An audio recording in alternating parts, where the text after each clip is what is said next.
ये कहानी एक पति पत्नी की है जो एक छोटे से गांव में रहते थे। पति का नाम रमेश था और पत्नी का नाम सीमा। दोनों की शादी को 5 साल हो चुके थे और वे एक दूसरे से बहुत प्यार करते थे। लेकिन कभी कभी छोटी छोटी बातों पर उनके बीच तकरार हो जाती थी। एक दिन रमेश का मन बहुत उदास था।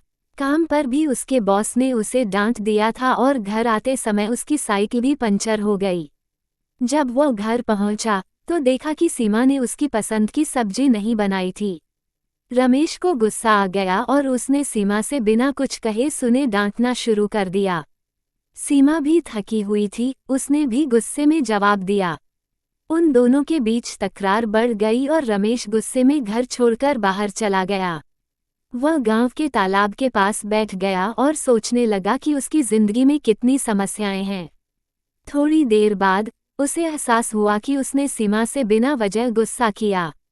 वह जानता था कि सीमा भी पूरे दिन घर के काम में लगी रहती है और वह भी थक जाती है। रमेश को अपनी गलती का एहसास हुआ और उसने सोचा कि उसे सीमा से माफ़ी मांगनी चाहिए। वह तालाब के पास से उठकर घर की ओर चल दिया। जब वह घर पहुंचा तो देखा कि सीमा उदास होकर बैठी थी और उसकी आंखों में आंसू थे। रमेश ने धीरे से उसके पास जाकर कहा, सीमा, मुझे माफ़ कर दो। मैं जानता हूँ कि मैंने तुम्हारे साथ अच्छा व्यवहार नहीं किया। सीमा ने उसकी ओर देखा और कहा, नहीं रमेश, गलती सिर्फ तुम्हारी नहीं थी। मुझे भी तुम्हारी स्थिति समझनी चाहिए थी। हम दोनों ही थके हुए थे और इसीलिए हमारी तकरार हो गई। दोनों ने एक दूसरे को समझा और गले लगा लिया। उस दिन से उन्होंने ये तय किया कि चाहे जो भी हो, वे एक दूसरे से प्यार और सम्मान के साथ पेश आएंगे और छोटी छोटी बातों पर तकरार नहीं करेंगे। इस प्रकार उनका जीवन फिर से खुशहाल हो गया और वे दोनों एक दूसरे के साथ खुश रहने लगे।